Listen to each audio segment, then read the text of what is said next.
आणि सुरुवातीलाच आपण जाऊयात थेट जालन्याच्या अंतरवाली सराटीमध्ये मनोज जरांगे पाटील यांची अंतरवाली सराटीमध्ये बैठक सुरू झालेली आहे। मराठा आंदोलनाची पुढची दिशा ठरवण्यासाठी आज ही बैठक होतीये।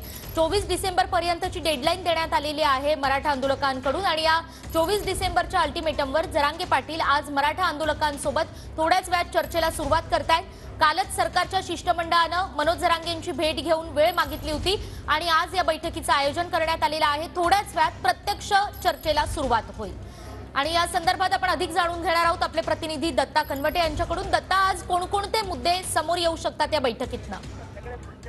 नक्कीच निकिता, अंतरवाली सराटीतल्या सभा मैदानावरती मनोज जरांगे यांच्या बैठकीला सुरुवात झालेली आहे। भविष्यात आंदोलनाची दिशा काय हे ठरवण्यासाठी सगळे समाज बांधव एकत्रित आलेले आहेत। हजारो लोकांची गर्दी, कार्यकर्त्यांची बैठकीला गर्दी या ठिकाणी झाली असल्याचं आपल्याला पाहायला मिळतं आहे।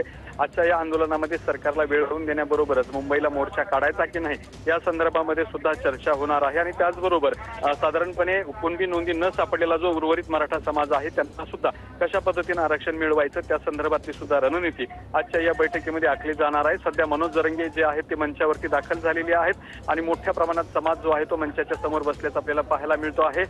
सगळेजण आपापली या ठिकाणी मतं मांडायला सुरुवात झालेली आहे। सगळ्यांची मतं समजून घेऊन सगळ्यांसोबत चर्चा करून साधारणपणे 3 वाजता मनोज जरांगे या संदर्भात एक पत्रकार परिषद घेणार आहेत आणि या पत्रकार परिषदेमधून ते पुढची दिशा जाहीर करणार आहेत। त्यामुळे ते नक्की काय दिशा देतील समाजाला, इथून पुढच्या काळातलं आंदोलन कशा स्वरूपाने चालेल आणि त्याचबरोबर मुंबईला समाज मोर्चा काढणार का किंवा इतर सगळ्या ज्या गोष्टी आहेत त्या अनुषंगाने सुद्धा निर्णय जाहीर केले जाणार आहेत। त्यामुळे नक्की काय निर्णय येतील हे पाहणं महत्त्वाचं ठरणार आहे। मात्र निर्णय घेण्यासाठीची ही एक महत्त्वाची बैठक सध्या सुरू झालेली आहे। अगदीच दत्ता, जाणून घेत राहू तुर्तास।